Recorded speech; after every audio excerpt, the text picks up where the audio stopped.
श्री महाप्रज्ञ गुरवे नमः। जिसके सांसों में रहता है शाश्वत शांति का स्पंदन, उस महाप्रज्ञ को वंदन, उस महाप्रज्ञ को वंदन। सत्य अहिंसा अनेकांत को अर्पित जिसका तन मन, उस महाप्रज्ञ को वंदन, उस महाप्रज्ञ को वंदन। जिसके सांसों में रहता है शाश्वत शांति का स्पंदन, उस महाप्रज्ञ को वंदन, उस महाप्रज्ञ को वंदन।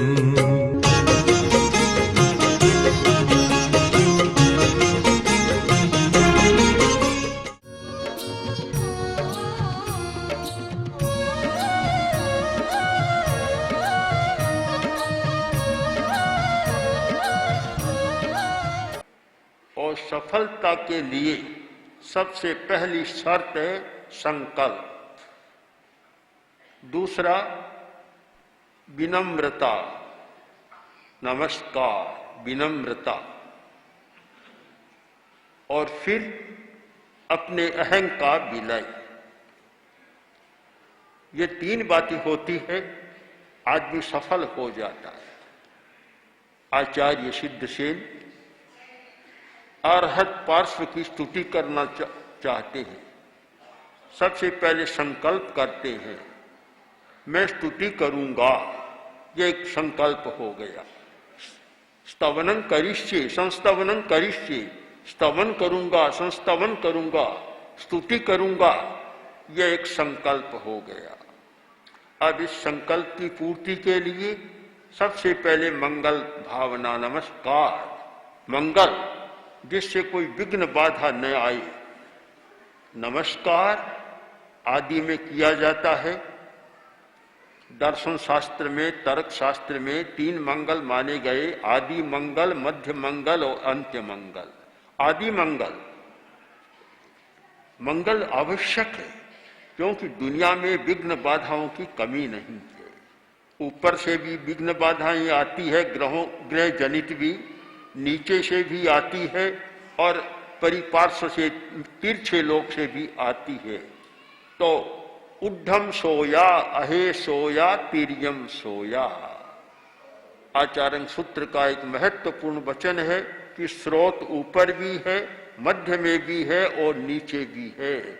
जब इतने विघ्नों बाधाओं के बीच में आदमी जी रहा है, मंगल उसके लिए बहुत जरूरी है। और आज तो ये परमाणु के युग में और जैव रासायनिक हथियारों के युग में पता नहीं कहाँ कैसा है, तो उसमें, उस दुनिया में जीने वाला व्यक्ति अपना मंगल कवच बना ले, ये बहुत आवश्यक है।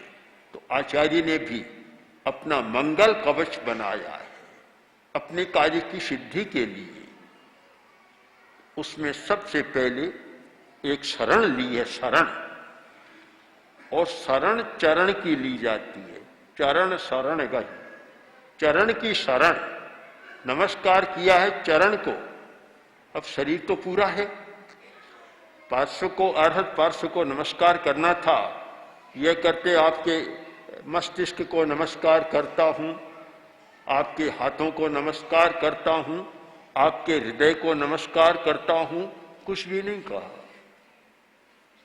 चरण की शरण, अंघ्रि पद्मम अभिनम्य, चरण कमल को नमस्कार कर। एक बड़ा प्रश्न है कि चरण का क्यों?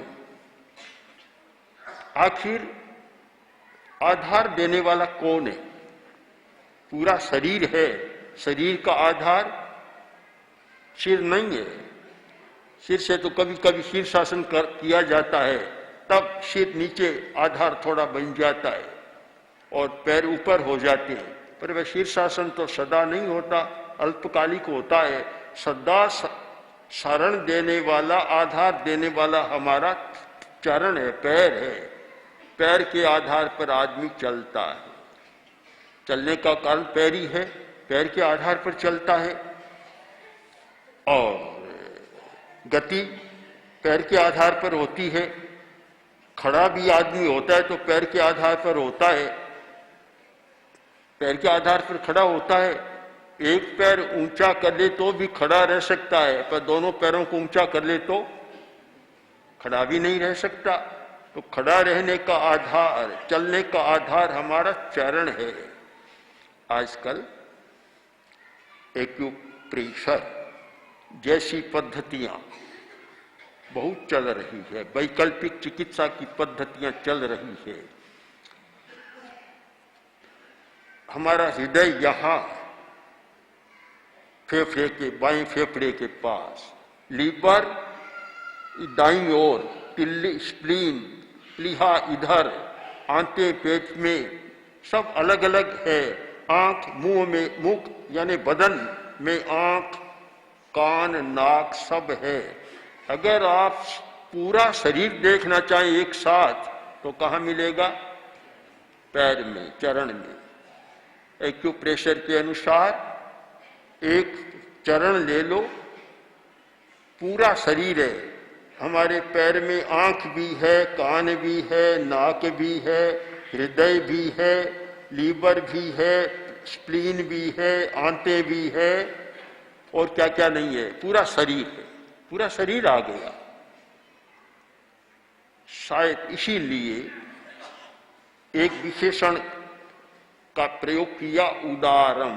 उदारम, उदार की व्याख्या अगर हम प्राचीन दृष्टि से करें तो उदार है, यानी सुख संपत्ति देने वाला है, समृद्धि देने वाला है या विशाल है। किंतु आज यदि हम एक्यूप्रेशर चिकित्सा पद्धति के संदर्भ में करें तो वह अंघ्रि कमल, अर्हत पार्श्व का चरण कमल उदार है, यानी इतना व्यापक विशाल है कि उसमें सब कुछ समाया हुआ है, सब समाया हुआ है, पूरा सब समाया हुआ है। जो चाहिए वह सारा का सारा है, उदार है। कहीं भी कोई कृपणता नहीं, कोई संकुचितता नहीं, इतना विशाल है कि सारा उसमें समा गया। एक विशेषण दिया, कल्याण मंदिरम। कल्याण मंदिरम, कल्याण का घर है। कल्याण का अर्थ होगा शुभ। अब शुभ क्या, कल्याण क्या? यदि हम कल्याण पर विचार करें तो सबसे पहले कल्याण का अर्थ होगा स्वास्थ्यम, स्वास्थ्य देने वाला है।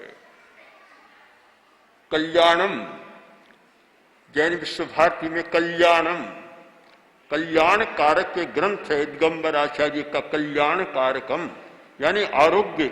कल्याण का अर्थ है आरोग्य। कल्यम, कल्यम स्वास्थ्य देने वाला। कल्याण मंदिरम, स्वास्थ्य देने वाला है। अब स्वास्थ्य में शरीर का स्वास्थ्य, मन का स्वास्थ्य और भावात्मक स्वास्थ्य या आत्मा का स्वास्थ्य, स्वस्थ आत्मा, सब कुछ समाता है। कल्याण मंदिर है, यानी वह चरण, जिस चरण को मैं वंदना करता हूं वह कल्याण देने वाला है, यानी स्वास्थ्य देने वाला है, स्वस्थ बनाने वाला है, सारी बीमारियों को, सब प्रकार की बीमारियों को नष्ट करने वाला है। अब इसके साथ जोड़े कल्याण मंदिर और उदार, पूरी स्वास्थ्य की व्याख्या हो जाती है कि वह कल्याण का मंदिर है और उदार है, यानी उसमें सब चिकित्सा की पद्धतियां या चिकित्सा के संवादी केंद्र समाये हुए हैं। जितने हमारे संवादी केंद्र हैं, रिफ्लेक्स सेंटर, वे सारे के सारे हमारे उस चरण कमल में समाये हुए हैं। तीसरा एक विशेषण है अवद्य भेदी, पाप को नष्ट करने वाला। एक प्रश्न होगा कि जैन दर्शन आत्मकर्तृत्ववादी है, व्यक्ति स्वयं ही तो पाप करता है, स्वयं ही उसका नाश करता है, कोई दूसरा करने वाला नहीं, न नाश करने वाला कोई भी है। तो फिर अवध्य भेदी कैसे होगा? अवध्य का भेदन करने वाला एक पद्धति को हमें समझ लेना है। एक नय है जहां आरोपण किया जाता है। आरोपण यानी यहां उपादान का निमित्त में आरोपण कर दिया गया, आरोपण है। हम आत्मकर्तृत्ववाद में कहीं भी बाधा डालना नहीं चाहते, किंतु आरोप करके हम कह देते हैं, निमित्त को भी मान लेते हैं कि यह करने वाला है। निमित्त कारक होता है। कुम्हार घड़े का निर्माता है, पर मूल कारण तो नहीं है। पर घड़े घट के निर्माण में कुंभकार निमित्त है, इसलिए कुंभकार को भी कर्ता मान लिया गया। हम अवध्य भेदी यानी उस चरण कमल के ध्यान से या नमस्कार से पाप का भेदन हो सकता है, वह निमित्त है। उस निमित्त में कर्तृत्व का आरोपण कर और बताया गया अवध्य भेदी पाप का नाश करने वाला है। भीता भयप्रद चौथा विशेषण है, भीता भयप्रद। वह चरण कमल भीत को, डरे हुए आदमी को अभय देने वाला है। मंत्र शास्त्र में और विशेषतः जैन मंत्रों में सर्वाधिक मंत्र पार्श्वनाथ के, संकट निवारण के लिए, भय निवारण के लिए, विपदा को दूर करने के लिए, संपदा को पाने के लिए, अनेक उद्देश्यों से, शायद सैकड़ों उद्देश्यों से मंत्रों का निर्माण हुआ और सबसे ज्यादा मंत्र पार्श्वनाथ के से जुड़े हुए हैं। जैसे शैव शास्त्र में शिव से जुड़े हुए मंत्र हैं, गोरखनाथ पद्धति में गोरख से जुड़े हुए हैं, वैसे ही जैन मंत्रों में अधिकांश मंत्र, बहुत मंत्र पार्श्वनाथ से जुड़े हुए हैं। तो भीता भयप्रदम अभय देने वाला है। उसमें ये शक्ति है कि उस चरण की शरण में कोई जाता है या उस चरण का शरण लेकर कोई जप करता है, उसका भय दूर हो जाता है। इसलिए वह डरे हुए को अभय देने वाला है।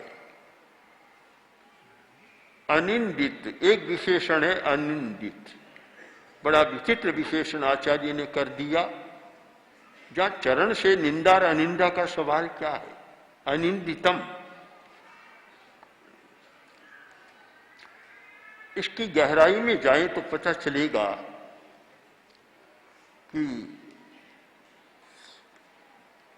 जो वस्तु जिस रूप में होनी चाहिए उस रूप में नहीं होती है, वह निंदित बन जाती है। जो चरण का आकार होना चाहिए, अवयव की जो रचना होनी चाहिए, वैसी नहीं है तो वह निंदित है। कहते अच्छा नहीं, अच्छा नहीं, अच्छा नहीं है। और जो जैसी होनी चाहिए उसी रूप में वस्तु है, वह प्रशस्त बन जाती है। प्रशस्त और निंदित तो विरोधी है। कुत्सितम यानी कुत्सित नहीं है, जिससे घृणा करे वैसा नहीं है, जुगुप्सा के योग्य नहीं है, गर्हा के योग्य नहीं है। जो गर्हा, जुगुप्सा और घृणा के योग्य वस्तु होती है, वह निंदित वस्तु कहलाती है। एक परंपरा रही कि अंग भंग, थोड़ी सी अंगुली काट दी, निंदित हो गया। या निंदा का वह चालू अर्थ नहीं लेना चाहिए हमें। राजा को देवी के सामने बलि चढ़ाने के लिए ले जाया गया, पकड़ लिया गया और बलि देने वालों की पकड़ में राजा था। तैयारी हो गई, कब शक्ति के सामने, देवी के सामने बलि चढ़ाना है। अब स्नान कराओ, स्नान कराया, कि देखो, पूरे शरीर को देखा तो अंगुली कटी हुई थी। निंदितम, यह निंदित व्यक्ति है, घृणित है, जुगुप्सित है, हमारे काम, बलि के काम का नहीं है।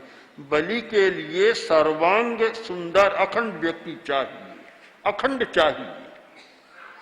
छोड़ दिया गया, मुक्त हो गया, उस निंदा के कारण मुक्त हो गया। निंदित मतलब कुत्सित शरीर वाला, जुगुप्सित शरीर वाला। तो वह चरण कमल कैसा है? अनिंदित है, अकुत्सित है, कहीं से भी न अंग भंग, न व्यंग, न विकृत, कुछ नहीं, जैसा चाहिए वैसा है। और एक अर्थ यह भी किया जा सकता है कि वह देवों द्वारा पूज्य है, इसलिए अनिंदित है। तो 5 विशेषण। भगवान पार्श्व का चरण कल्याण का मंदिर है, उदार है, अवध्य भेदी पाप का नाश करने वाला है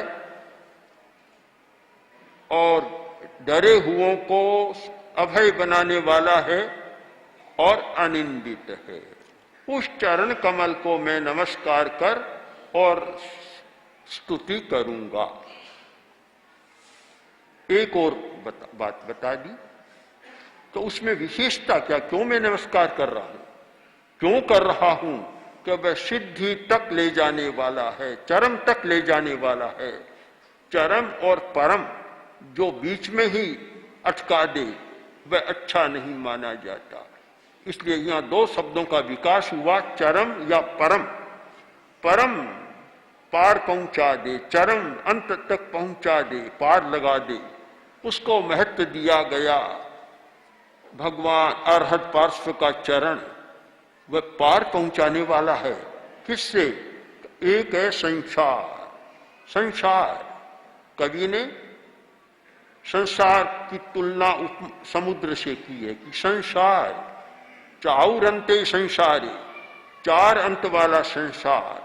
संसार का एक अर्थ होता है चतुर्गतिक संसार, जिसमें 4 गतियां हैं। प्राणी के लिए भटकने का 4 स्थान है, नरक गति, तिर्यंच गति, मनुष्य गति और देव गति। चातुरंत संसार, कहीं भी अंत नहीं आता, जन्म मरण की परंपरा चालू रहती है। संसार जन्म मरण की परंपरा, जिसका कहीं अंत नहीं आता, इन 4 में से वह चक्कर लगाता रहता है। कवि ने उस संसार को समुद्र के रूप में देखा और कहा कि यह संसार समुद्र है और इसमें सारे प्राणी डूब रहे हैं। उन्हें बाहर निकालने के लिए, पार पहुंचाने के लिए वह जो चरण कमल है वह पोतायमानम, जहाज के समान है। उसमें जो बैठ गया वह चातुरंत संसार से पार चला गया, यानी मोक्ष में चला गया। संसार और मोक्ष, यानी संसार से मुक्त करने के लिए वह चरण कमल पोत के समान है, जहाज के समान है। उस चरण कमल को मैं नमस्कार करके और स्तुति करूंगा। मंगल, कितना अच्छा मंगल किया है, बहुत बढ़िया मंगल भावना, नमस्कार। ऐसे नहीं, हर किसी को नमस्कार कैसे किया जा सकता है?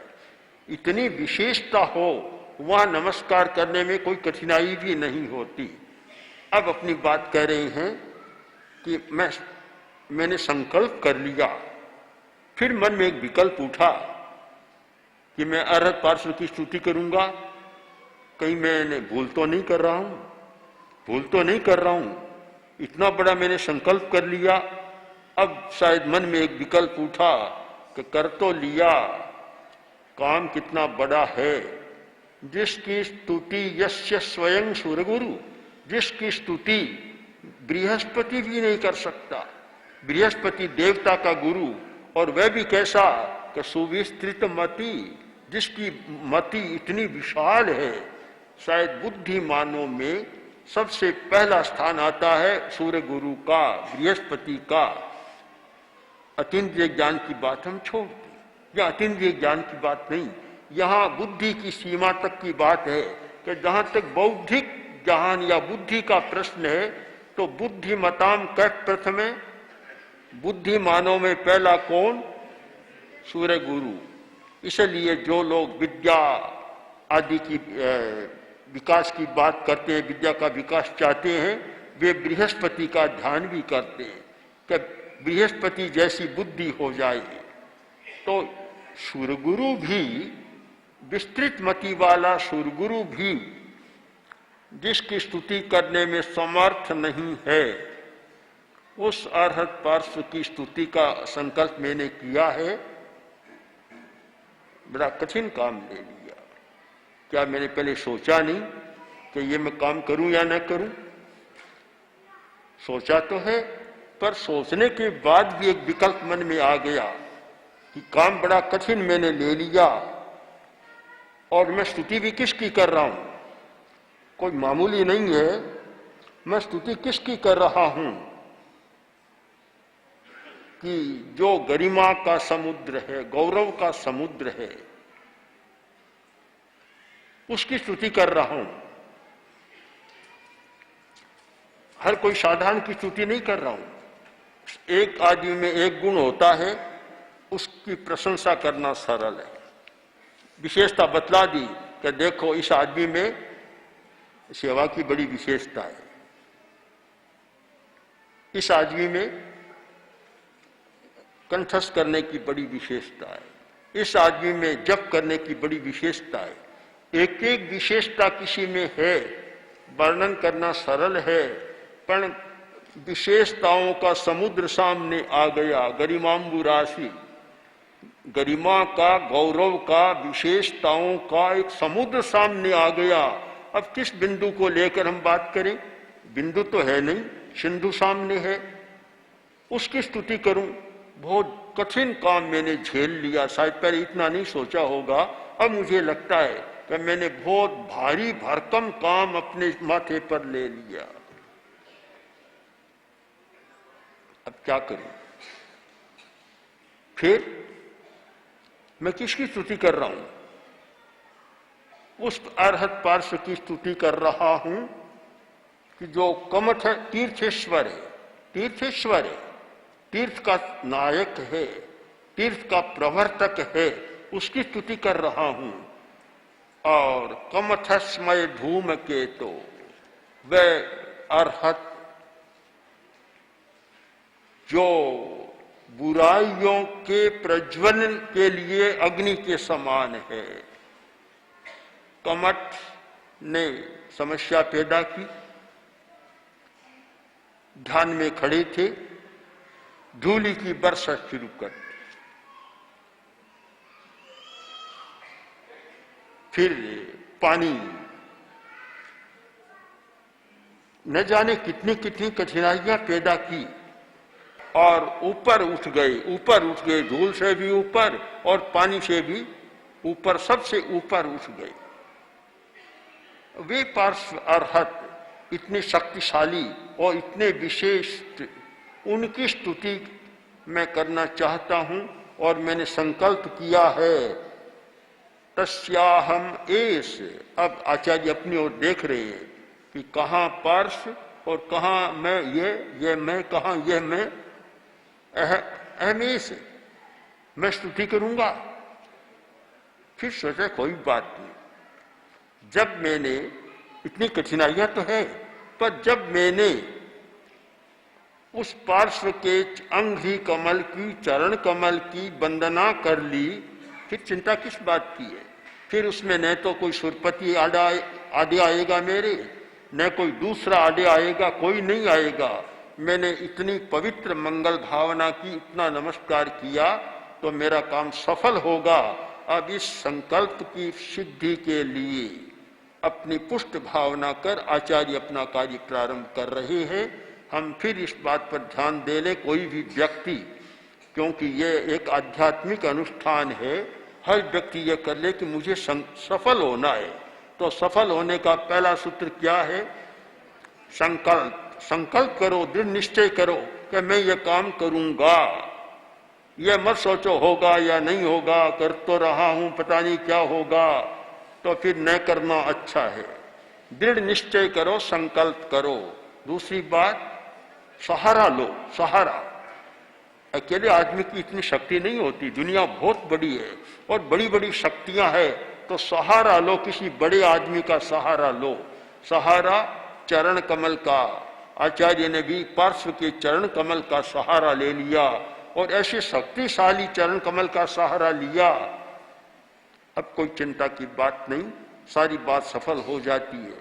तो ये दोनों बातें बड़ी महत्वपूर्ण है कि पहले दृढ़ निश्चय करना, संकल्प करना और फिर सहारा लेना, यानी अपने सारे अहं को विलीन कर और वंदना नमस्कार की मुद्रा में जाकर एक तरह से शरणागति हो जाना कि यह मुझे काम करना है। ओम श्री महाप्रज्ञ गुरवे नमः।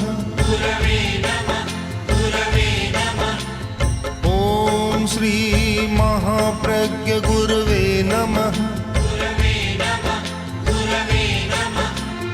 ओम श्री महाप्रज्ञ गुरवे नमः। ओम श्री महाप्रज्ञ गुरवे नमः।